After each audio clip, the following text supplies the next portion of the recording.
હવની આયરે, હવ એમની આયરે હળી મળી જાય. એ મહાનતા આપણા ગુરુ બ્રહ્માનંદ સ્વામીમાં હતી.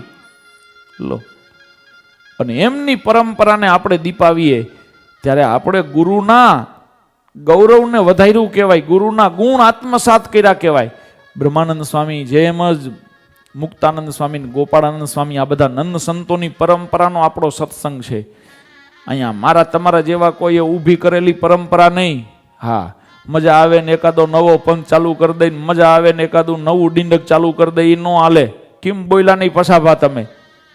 ત્યાં શ્રીજી મહારાજ જે ચીલો ચાતરીને ગયા, એ ષડંગી સંપ્રદાયની એ મર્યાદા, એ સિદ્ધાંત, લો, એ જ વિચારધારા, એની રીતે રીત આપણી રે, બીજી રીતે બાદ. લો, પછી તો હવે લાત મારીને મોઢું લાલ રાખે એની ગોળે. ઉપાસના માટે અમે નોખા પડ્યા ને, ફલાણા માટે અમે નોખા પડ્યા ને, ઢૂંકણા માટે અમે નોખા પડ્યા ને. એ બધુંય તમે જે કંઈ ઉઠા ભણાવો છો ને, બધા અહીંયા આપણા સદગુરુઓમાં હતું જ બધુંય. એ 500 પરમહંસોમાં હતું ને, એ પછીના સદગુરુઓમાં ઉપાસના હતી, ધર્મ નિયમની નિષ્ઠા હતી, આજ્ઞા ઉપાસનાના દૈવતય હતા, સાધુતાની દિવ્યતા પણ એમના જીવનમાં હતી.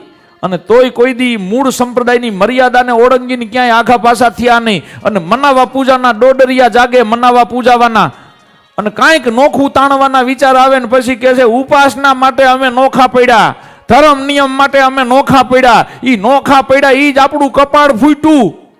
લો, નોખા પડવાના વિચાર શું કરવા આવવા જોઈએ? મહારાજ કે સત્સંગના ભીડામાં રહેવું. ગમે એવા સ્વભાવ હોય તો એ સ્વભાવને દાબીને વર્તે, પણ સ્વભાવ આપણા ઉપર હાવી ન થઈ જવા જોઈએ. ત્યારે આપણને મહિમા સમજાણો કહેવાય. સ્વભાવને દબાવવો